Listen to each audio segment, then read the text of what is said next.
Welcome to Unit 16, Utilizing MACD.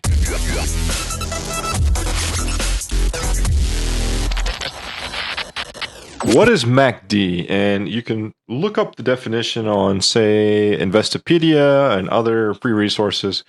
MACD stands for the Moving Average Convergence Divergence, or MACD. It is a trend-following momentum indicator that shows the relationship between two moving averages of prices. The MACD is calculated by subtracting the 26-day exponential moving average from the 12-day.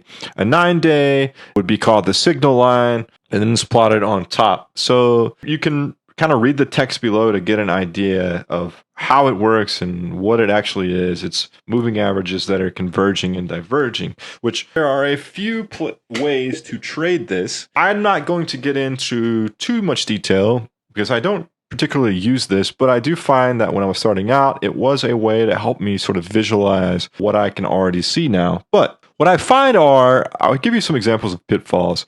Lots of traders typically, when they learn about MACD and some of these momentum indicators, what they typically are looking for are these areas where price is crossing over, okay? And I'm just going to draw them so that you can see just a few examples. Price is crossing over, and then so what we do is we're just going to try to look at that area when price crossed would have been successful. And a lot of times it does work out, it is successful, but what they'll do is they'll use them to enter their trades down here. And on the monthly time frame here, this is fairly reasonable. It's a fairly accurate, it would have been fairly accurate for you had you had taken these trades. Just giving you a few examples. We don't need this one. And the idea was pretty simple. Had you had gotten in where it crossed, this is what a lot of traders do. This is where you would enter long or short, et cetera, et cetera. This is what I see a lot of new traders when they start learning to trade. And, keep in mind, this is a monthly, so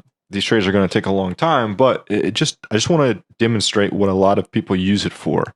Now, the way I would use it is kind of how I hinted at in the divergence lesson, because I simply just use it for divergences. I want to see when there is a divergence. Now, keep in mind, this is a monthly. So where did I say, or this is a daily. So where did I say divergences tend to occur? Well, let me just use an example. The way I would trade this, if I were using MACD, would be exactly the way that we talked about in the divergence example. It's a trend following indicator. So if I know that if I am trending lower, but I notice my indicator starts telling me that we're diverging, so price and the moving averages here are diverging, I'm not necessarily looking for the crossover. I'm looking for the divergence that lines up with a level of support and resistance, which I can't see on this chart, but that's okay. I could also look and see, is there accumulation happening? Okay, there's a falling wedge. I can recognize that as accumulation. I see my divergence. I know that a basing pattern is beginning here. So I know that this is probably an area potentially to get long, which in this case it would have, and you would have made, 300 or 400 pips if you were trading the euro-dollar during this time. That's essentially all that I do if I'm trading, if I'm using MACD. I'm using price, I'm getting information from price, and I'm looking at it from a momentum perspective, and then we'll do the exact same thing here. When price is starting to diverge here, you can see price is moving higher. You've got a swing high was made. You can see that price is diverting from, or is converging from the MACD, and this is telling me that this area might be distribution. And it's setting up for a move down, which is what we ended up seeing, right? A bigger picture move. We ended up setting up for the move down because we had a double top that formed. We have MACD in a divergent state or a negative cycle, and then we fail. That's how I would trade MACD. And it doesn't get any more difficult than that. You don't have to necessarily follow and wait for the crosses. You can do that if you like. There's no right or wrong way. You definitely could do that, and in a lot of cases it would work.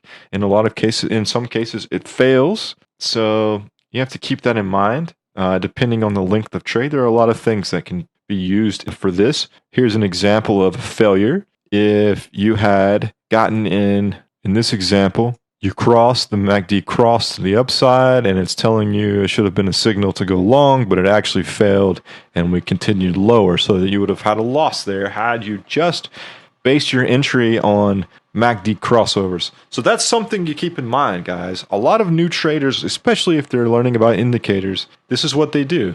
They focus only on the indicator. I want you guys not to do that. If you're going to use the indicator, use it properly, learn what it shows you, what it tells you, and take advantage of that. That's really all I want to talk about. You can learn more about the definitions and more of the technical specifics of what make the indicator tick. I don't get into all of that because I'm not a big indicator trader, but it's in the chat there, and you can, in the course text version, and you guys could also do some research on your own. There's plenty of indicator MACD knowledge out there or information out there that's free.